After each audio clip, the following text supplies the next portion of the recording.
Coucou les filles, comment ça va? Avec la rentrée, la reprise, la circulation qui pointe le bout de son nez, le réveil matinal, tout ça, tout ça. Aujourd'hui, on va essayer d'oublier tout ce stress et on va parler, comme promis, de beauté bio et naturelle. Alors, je pense que ce sera le début d'une série vidéo parce que j'aimerais vous faire des vidéos plus ciblées. Aujourd'hui, ce sera juste une vue d'ensemble hein, sur quelques produits que j'utilise depuis peu. Et après, je vous ferai des vidéos sur chaque produit. Ce sera un petit peu plus détaillé. Alors aujourd'hui, on va parler d'hydrolat, d'huile végétale, d'huile essentielle. On va essayer de comprendre la différence hein, entre ces produits, le mode d'utilisation, comment bien les choisir, tout ça, tout ça. Alors, sans plus tarder, on va commencer par les hydrolats. Alors, les hydrolats, qu'est-ce que c'est? Donc, il faut savoir que dans le procédé de fabrication euh, d'une huile essentielle, on va prendre un végétal, une fleur, une plante quelconque, et on va faire une distillation. Et schématiquement, on va aboutir à la séparation de deux phases. Une phase aqueuse, ça sera l'hydrolat, et une phase huileuse, c'est un concentré d'essence, ça sera l'huile essentielle. Donc en gros, l'hydrolat, c'est un petit peu cette vapeur qui s'est dégagée, qui s'est condensée, et qui est chargée en petites particules d'huile essentielle.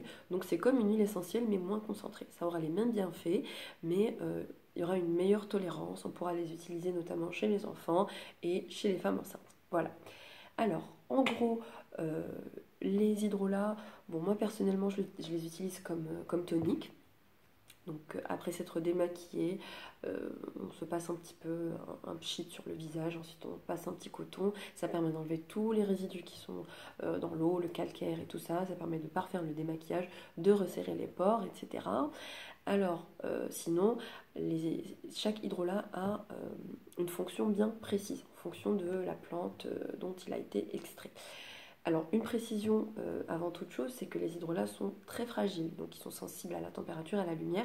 Donc, c'est pour ça que les flacons sont teintés, donc ils sont bleus, donc c'est pour les protéger de la lumière. Et il faut les garder au frigo. Donc, malgré ça, vous ne pourrez pas les conserver plus que quelques mois. Et puis en plus, l'utilisation est beaucoup plus agréable quand c'est frais. La sensation sur le visage est beaucoup, beaucoup plus agréable. Alors, ensuite, l'autre chose qu'il faut noter, qui est très très importante, c'est qu'il faut utiliser bien sûr des hydrolats bio. Donc voilà le petit sigle bio. Donc c'est pour être sûr qu'il n'y a pas d'additifs, de parfum, d'alcool ou toute chose qui puisse nuire à la peau. Donc le petit sigle bio, très important. Alors ensuite, on peut parler des différents hydrolats. Moi, j'en ai deux. Donc j'ai un hydrolat de rose et j'ai un hydrolat de camomille. Donc la rose, honnêtement, je l'ai pris surtout pour le parfum parce que j'adore ça. Mais ça s'utilise, donc je vais vous lire ce qu'il y a écrit. Alors, éclat du teint, l'eau de rose, un parfum délicat rafraîchit et tonifie toutes les peaux. Véritable soin qui donne un beau teint. Elle est astringente et estompe les ridules des pommadures. Donc, c'est pas le souci hein, en ce qui me concerne, mais je trouve ça très rafraîchissant. Ça resserre les pores, c'est astringent, la peau se sent tout de suite mieux. Et je trouve que ça m'apaise le visage. Et voilà, j'adore, ça me relaxe. Ensuite, j'ai aussi l'hydrolat de camomille. Voilà, donc toujours bio. Donc cet hydrolat, c'est calmant et donc c'est pour les peaux sensibles. Alors c'est pour les irritations, par exemple un coup de soleil ou si on n'a pas supporté son démaquillant, on a utilisé une lingette qui nous a brûlé un petit peu la peau ou peu importe, si la peau est irritée, un petit coup d'hydrolat de camomille et puis surtout que comme je vous l'ai dit c'est censé être au frigo donc l'effet apaisant est encore plus important. Alors sinon il y a d'autres hydrolats, hein, l'hydrolat de lavande pour les peaux mixtes à grasse, l'hydrolat de bleuet aussi c'est surtout pour les yeux donc c'est décongestionnant donc pour tout ce qui est poche sous les yeux et tout ça c'est très très efficace. Voilà donc il y en a plein, on pourrait faire toute une vidéo sur ça et dites-moi d'ailleurs si ça vous intéresse et je vous ferai une vidéo sur les hydrolats. Ensuite on va parler des huiles essentielles, donc comme je vous l'ai expliqué c'est le concentré d'essence hein, qui va ressortir de cette distillation, donc ça sera plus concentré, c'est à utiliser avec plus de précautions. Donc il y a des contre-indications, notamment chez les femmes enceintes, chez les enfants de moins de 3 ans. Ensuite, les huiles essentielles peuvent être utilisées par voie externe, donc sur la peau, peuvent être utilisées en inhalation, elles peuvent être utilisées par voie orale. Donc il faut savoir que chaque huile essentielle va avoir une voie d'administration propre, donc il faut se renseigner. En général, elles sont fournies avec une sorte de petite notice. Qu'est-ce qu'il faut savoir aussi il faut suivre les contre-indications, hein, tout ce qui est les allergies. Donc en général, par exemple pour l'utilisation externe, on va conseiller de mettre d'abord une petite goutte ici dans le creux du coude et puis d'attendre quelques heures, voire 24 heures, vérifier qu'on n'a pas de réaction, qu'on ne fait pas de réaction. Et ensuite on peut l'utiliser ailleurs sur le corps. Donc il peut y avoir une action dermocaustique, hein, ça peut être irritant, donc il faut faire très très attention si vous avez une peau sensible. L'idéal étant de diluer une huile essentielle dans une huile végétale, on parlera des huiles végétales après, ou alors par exemple dans du gel d'aloe vera, on parlera de ça aussi après. En tout cas, il faut éviter d'utiliser les huiles essentielles pures, surtout sur la peau. Ça peut avoir un effet irritant et ça peut être aussi photosensibilisant, c'est-à-dire que certaines huiles essentielles, si on les utilise sur la peau, il ne faudra pas s'exposer pendant quelques heures après. Alors, donc moi, qu'est-ce que j'ai comme huile essentielle? Donc celle que j'utilise le plus, je pense que c'est la plus connue, c'est l'huile essentielle de Tea Tree, c'est de l'arbre à thé. C'est franchement une panacée, c'est magnifique, surtout pour la peau. Donc ça a des propriétés antiseptiques, antibactériennes, antifongiques, tout ça, tout ça. Et surtout, je trouve que c'est hyper efficace contre les boutons. Donc par exemple, quand j'ai un petit bouton, moi j'ai déjà fait le test, donc j'ai pas la peau sensible, je suis pas allergique, donc je l'utilise des fois directement sur le petit bouton. J'en applique un petit peu et puis ça permet de diminuer l'inflammation, ça permet d'éviter la surinfection du bouton et puis ça permet une meilleure cicatrisation. Donc après, il y aura moins de rougeur, ça laissera moins de traces et surtout en ce qui me concerne, j'ai une peau qui est très très sujette aux taches et j'ai remarqué que depuis que j'utilise du Tea Tree, c'est beaucoup mieux, les boutons cicatrisent beaucoup plus vite et ils cicatrisent mieux. Donc on peut l'utiliser de manière ponctuelle hein, si on a un bouton. Alors je l'ai aussi utilisé dans ma crème de jour. Donc j'avais vérifié la dilution et j'avais vu qu'on pouvait mettre donc, quelques gouttes de Tea Tree directement dans son pot de crème de jour. Il faut voir, il faut chercher les dilutions, je vous les donnerai après si vous voulez. Et donc on met un nombre précis de gouttes dans son pot de crème de jour, comme ça on a une utilisation quotidienne et c'est un petit peu un traitement préventif et ça permet de réguler le sébum, ça permet de diminuer l'acné pour les peaux à tendance acnéique, donc je trouve que c'est génial pour la peau, c'est vraiment top top top, je vous le conseille.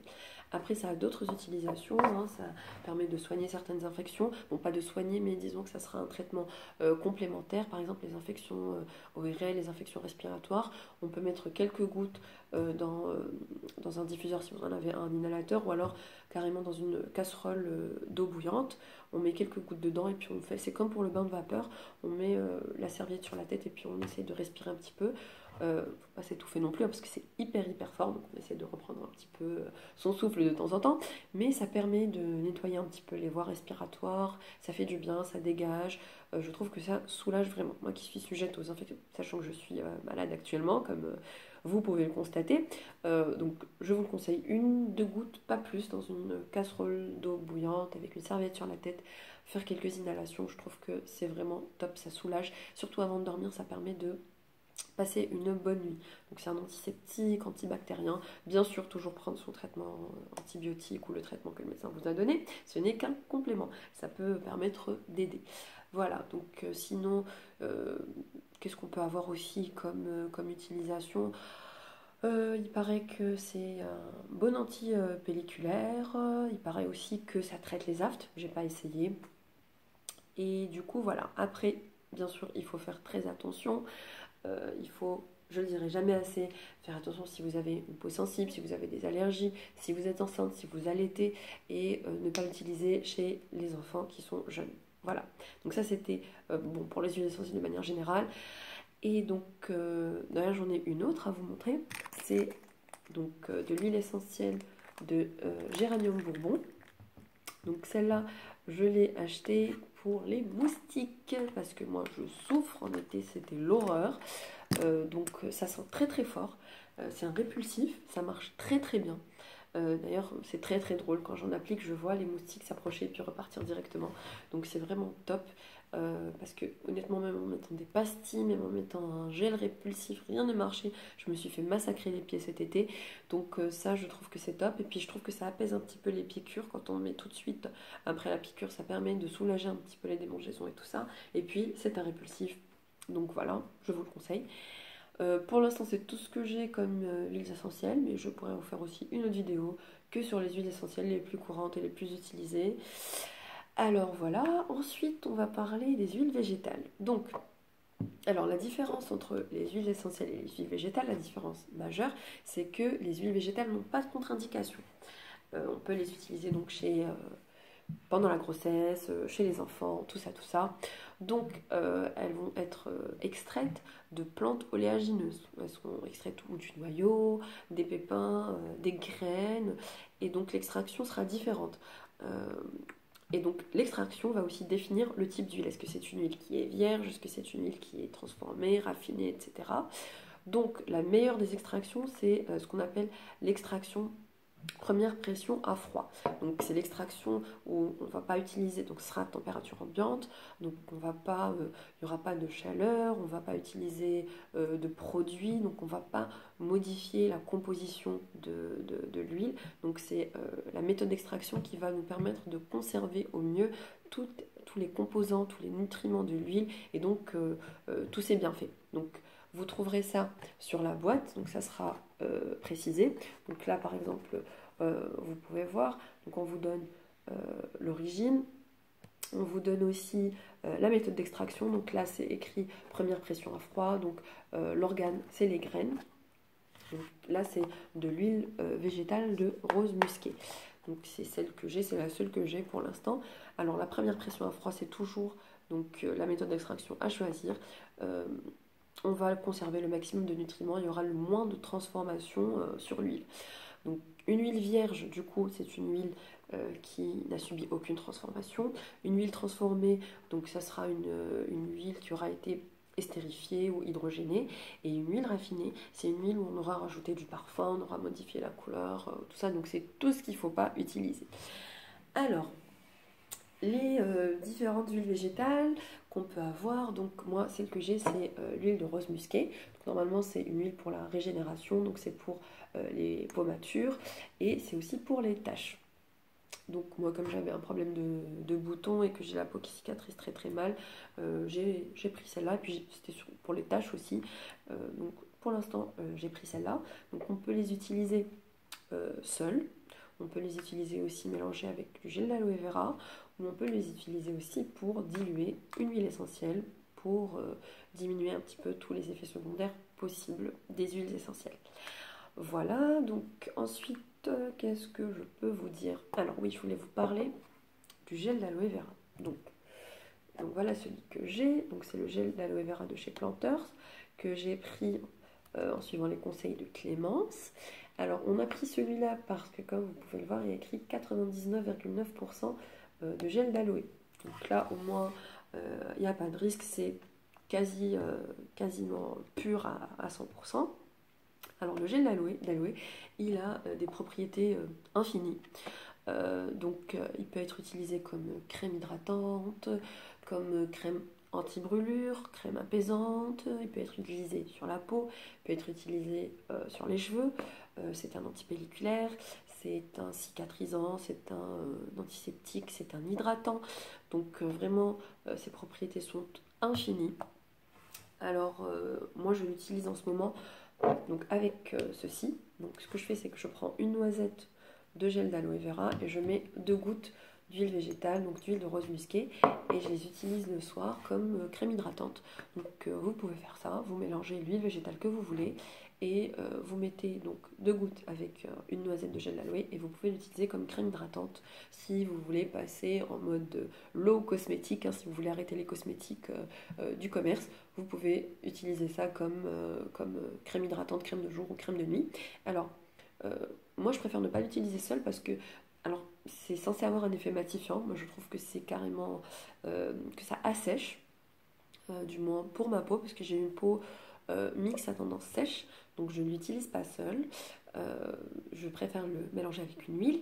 Donc maintenant, si vous avez une peau grasse ou brillante, je pense que ça peut être bien si vous voulez avoir un effet matifiant.